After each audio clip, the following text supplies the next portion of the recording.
From Fox 8 Sports, this is the Overtime Podcast. From the Gulf Coast studios in New Orleans, this is the Fox 8 Overtime Podcast. I'm your host, Sean Fazende, riding shotgun as he does each and every podcast. This is Andre Johnson. Junior. Do not forget the Junior. Very important. Remember the JR at the end of the name. Before we get into today's content, be sure to like, to share, to rate, to review. If you are watching us on YouTube, do us a favor. Hit that subscribe button. Get the bell notification. But when we drop that, fire content. Also, hello to the Gulf Coast Sports and Entertainment Network. Glad you have found us here. This network is growing. This podcast is growing. We got networks. We got YouTube. We got Spotify. We got all that stuff. Wherever you get your podcasts, check us out. So it's good to be here today. It is a Victory Monday, Andre Johnson Jr. Victory Monday for just the third time this season. The Saints go to Tampa. I was there. I love Tampa. It's my favorite stop every year on the NFL tour. I didn't like it Sunday. It was so rainy, so messy. What you saw on TV was not half of it, I'm telling you folks. It was so nasty there. Rain stopped, start, stop, start. After the game, Andre, I usually, the editing and everything that we do, all our interviews and stuff, I'm leaving about 3 hours after the game ends. Another round of torrential downpour happened. So we were soaked by the time we got back. So I'm usually a little sad when I got to leave Tampa. I was not sad this time to leave Tampa, especially now. Got a little drier weather and also a Saints victory. How you feeling today? I'm feeling good, and I'll tell you someone who probably loves Tampa Bay right now is Tyler Shough. Tyler Shough, who went there and shocked the world. You know, well, shocked.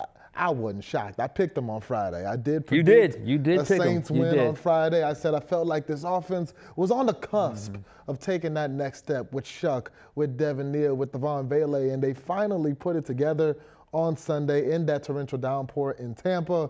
Tyler Shough and the Saints pulling off the big win, getting the upset. Tyler Shough with 2 rushing touchdowns on the day. If you look at the stat sheet and you didn't watch the game, it might not blow you, Right. blow your mind, blow you out the water. But watching the game, it's very clear the kind of impact that Shuck had on pulling an upset off the Bucs, who were leading the NFC South going into that Sunday. So, Sean, we've been asking the question for a couple weeks now. But after seeing what he did on Sunday, getting the win against the Bucs, did he cement himself as the guy for this franchise? All right. On your marks, get set, start typing away in the comments because we're about to start going I saw here. one of my Rat Pack friends at the dealership today. I went to the Nissan dealership. I saw one of my Rat Pack friends. He wasn't as excited to see me today. He was not. He was not Okay. as excited to see me today. All right. Well, it's gonna be fun. Let's go here. All right. Look, that I was there. Did I mention that? Look, so I was watching. Obviously, every play, like I said, it was very difficult conditions for both teams, not just the Saints, but the Saints are the dome team and Tampa Bay is the outdoor team. That kind of effort wasn't just winning a game, it was winning over teammates. That kind of effort by Shuck wasn't just winning a game, it was winning over a fan base, a larger proportion of the fan base. Not all, but a larger proportion. That kind of effort wasn't just winning a game. This is the big one. It was about winning over an organization. Is 5 starts now enough to say Shuck is the guy going forward? I think it just might be. I think it just might be. I'm going to go there with Tyler Shough for a lot of reasons. One of the things is not just what you see, it's what you don't see. And this has been consistent throughout his starts. You don't see the rookie jitters. You don't see the highs and lows and ups and downs and natural erratic play that comes with a rookie quarterback because speed of the game, new offense, all those types of things. You just don't see that with Tyler Shough, and you have not seen that in any of his 5 starts. What you do see, and this was cemented Sunday, is a guy that's now proven he can make plays in the toughest of conditions and help lead his team to a victory against a Super Bowl contender, like I said, in poor conditions. You said it. Ignore the stat sheet. 13 of 20 for 144. I was a little surprised when I looked at that after the game because the big play after big play after big play that he was able to make was impressive. I mean, he battled. He really, really battled and showed that, frankly, that was the big word for me. Yeah, obviously have Tyler Shough, the quarterback, but I even asked Kelvin Banks about it. The playmaker. He was just a playmaker all game long. Opening drive, beautiful. I love the first play to go to Chris Olave up top. I called for that on Friday, too. I called for that on Friday. Very first play they did it. Then the next two plays, two intermediate routes over the middle that got him in range. Fourth play, zone read got him to the 3-yard line. Next play, Devin Neal was able to take the ball in. First touchdown on the opening drive since, I believe, the Buffalo game. That was the opening drive. Then there was the multiple, go back and watch the second half, multiple high leverage, highly difficult third down throws to move the chains. There's the deep comeback to Chris Olave. There's the in breaker to Devon Vele. There's the deep sail route to Devon Vele. There's the check down to Devin Neal. Big time, big moments on third down, the money down. He was tough, he was clutch, he was productive. We saw the first touchdown run. A beautifully executed play. Read the play beautifully, blocked up nice, and I told y'all this because it was something that I saw in camp. He can run that read, and when he gets on the edge, his straight line speed is very good. I don't know if he's going to stop, start, juke, and all that stuff, but straight line speed, run straight to the corner, get straight to the pylon, he can do it. And he showed it. Not once, but twice. Speaking of twice, touchdown number 2, okay? Touchdown number 2 was the signature moment. Yep. The signature moment of the Tyler Shough, call it era, through 5 games. I hate calling it an era through 5 games, but that was it. That play had no chance. That play had absolutely no chance. They're trying to get Taysom Hill on a wheel route. There's spacing between Jawan Johnson and Mason Tipton are all jumbled up, and they're trying to create space for Taysom to come through. But because it's all jumbled up, there's no lane for him to shoot through. The coverage was in man coverage. The protection doesn't hold up. They send 5 guys. 3 guys are at his ankles. He breaks the first guy, then breaks Vita Vea, then breaks I think it's Nelson off the edge, and now he turns the corner and he dives in the end zone it ended up scored as a 12-yard touchdown run, but by the time he actually took off running, he was back by like the 20 or 21-yard line, so more like a 21-yard touchdown run, at least in terms of what he actually ran on that play. And how do you know a big play is more than just a big play, it's also a signature moment? Well, I'll tell you what stood out to me about that play.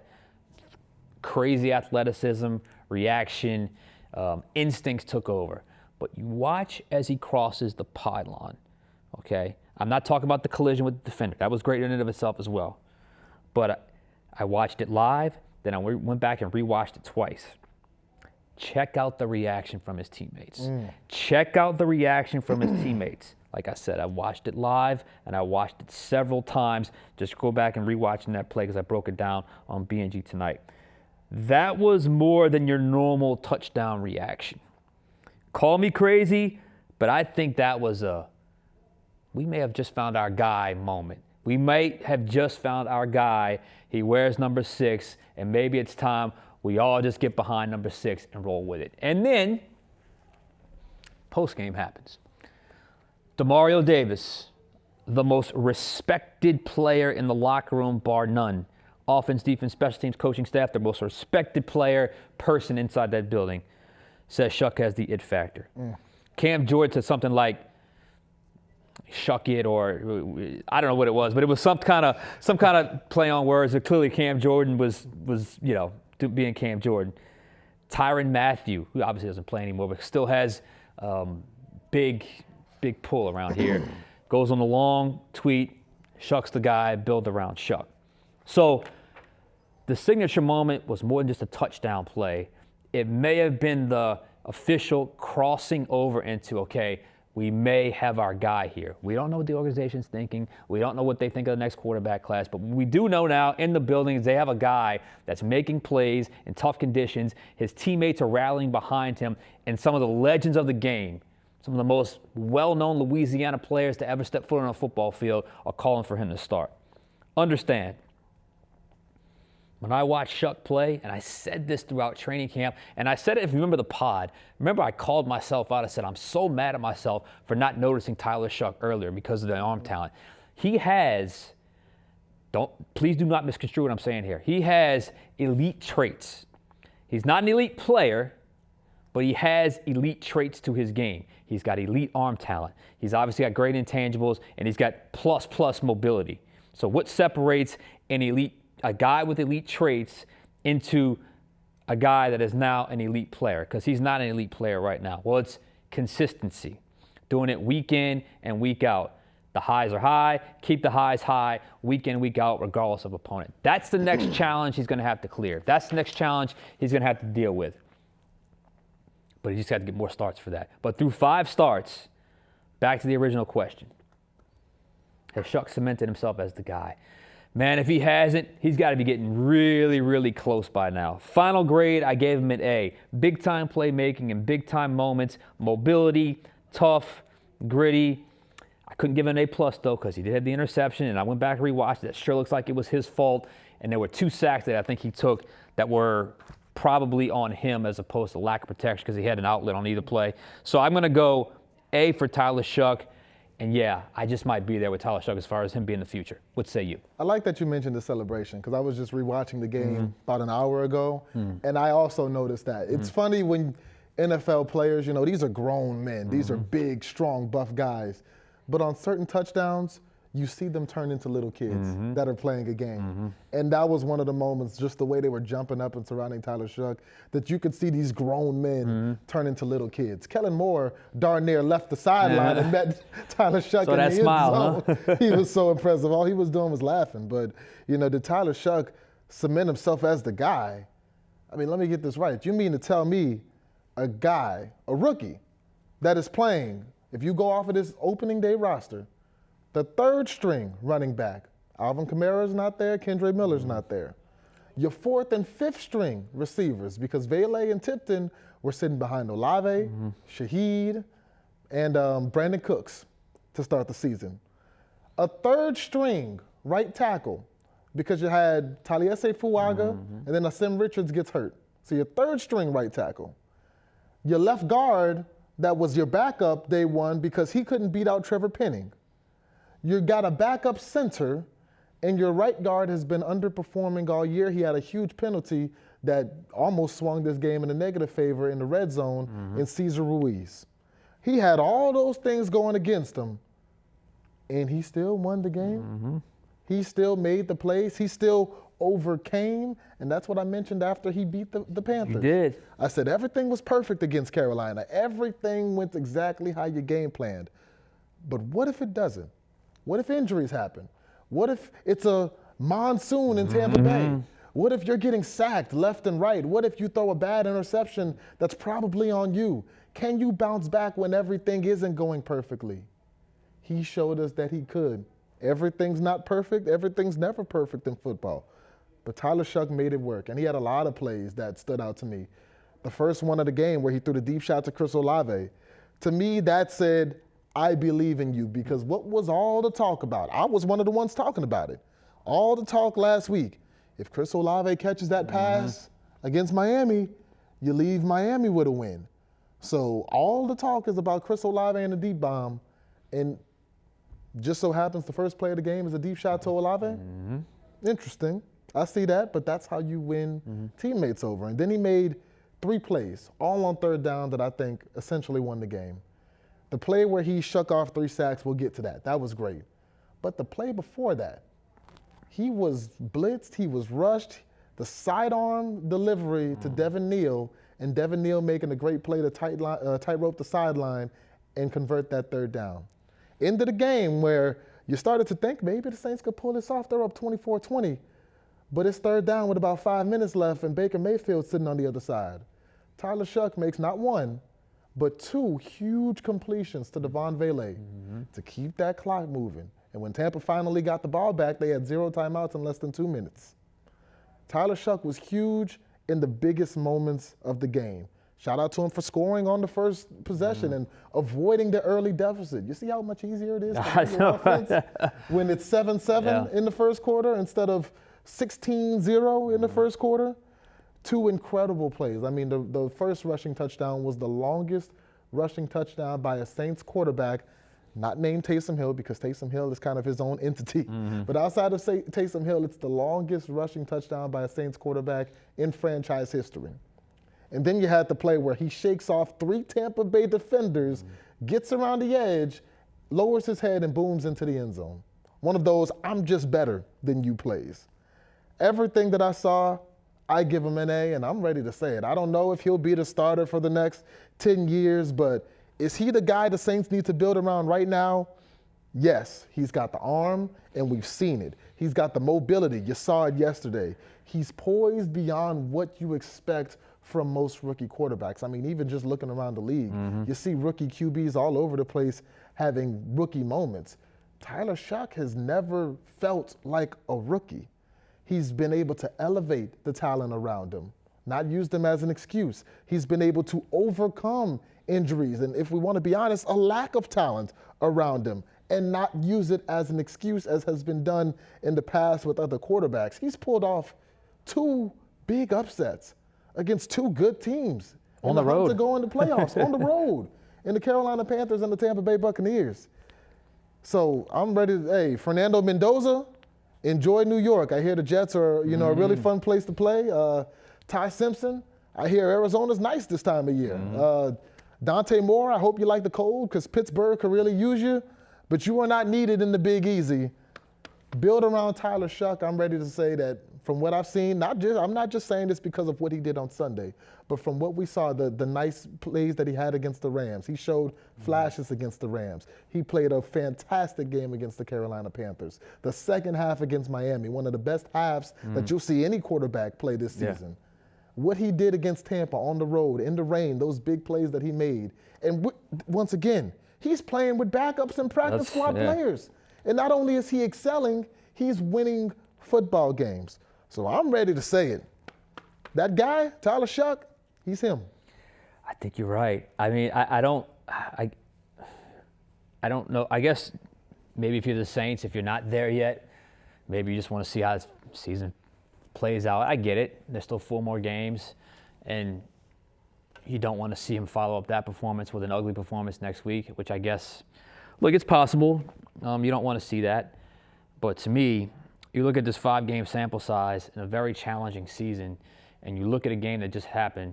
Remember, 24 offensive points is a season high. And you did that with Shuck on the road in horrible conditions. So there are a lot of boxes he's checking along the way, both individually and him being an individually good player, which elevates the team. That multiplier effect that you like to talk about, the elevate. And I look at that game and I look at how it plays out and what is needed in a game like that. In a game like that, you need the grittiness, you need the toughness, and you need moments. And first touchdown run was a beautifully designed play. Second touchdown run, I mean, it's all instincts taking over. And like I alluded to earlier, that reaction looked different to me. I mean, when I see Chris Olave, a guy that is just a very smooth guy running over there like a little kid to do that little dance he does with him. I mean, and see all the offensive linemen, you see the sideline erupt. That just felt different. And then when you listen to the most respected player in the locker room, Demario Davis, say, our quarterback has the it factor, I'm sold. I mean, I'm sold. And what's interesting about him is you just wonder, okay, where is the ceiling at? And like I said before, I think he's got the ceiling to be a special player in this league. I think he's got some elite traits. He's not perfect in all areas. We understand that. He's still got to get better in the face of pressure. I still think there's some moments there where he's got to get a little more seasoned in the pocket. But when you talk about just situational playmaking, arm talent, and mobility, he's got physical traits, and obviously he's winning guys over with his intangibles and his toughness. So job well done, Tyler Shough. I think you convinced us to. If it were up to us, I think you'd be the guy from here on out. If it were up to us, you would have been playing a few months ago, but that's another conversation for another day. But I think when you look at the rookie, because obviously rookie quarterbacks, when you look across the league, the last 5 weeks, has Tyler Shough shown you that he's a step behind what Cam Ward has done all year? No. I think he's been just as good, if not better. Jackson Dart? Jackson Dart. I mean, we've seen Jackson Dart have some really good games against, I believe it was the Eagles and the Chargers. But look at what Tyler Shough did against the Panthers and the Bucs, you know? So I think he's been just as good as even a Jackson Dart. Shedeur Sanders, he's been just as good, if not better, than Shedeur Sanders, even though Shedeur Sanders, my boy, 300 passing yards, 4 touchdowns. He had a hell of a game yesterday. Hey, that's a heck of a game, but I'm just saying. But, hey, Tyler Shough, to me, has been right on par, if not better, than all of his peers, you know, in the rookie quarterback game. And keep in mind that this is a team that was not expected to win a lot of games. I predicted them originally to be 4-13. You said 6-11. So this is, I expected them to have 4 wins all year. You had them having 6 wins all year. Tyler Shough's gotten 2 in a month. Yeah. I mean, like, and he could realistically, with the Jets and the Titans, get 2 more before the season's over. He's already beaten the Panthers once, and then obviously the Atlanta game is always a little bit different. It's always a little interesting set of circumstances to close out the season. I'm going to check really quick, but I think the Saints, by winning that game, dropped all the way down to 7th, I think, in the draft order. I think right now, let's see. We were talking about on the podcast the other day. Yeah, let's see. They ended up moving, let's see, according to Tankathon, they dropped down to, well, it's 5th. Okay. So they went from 2 to 5.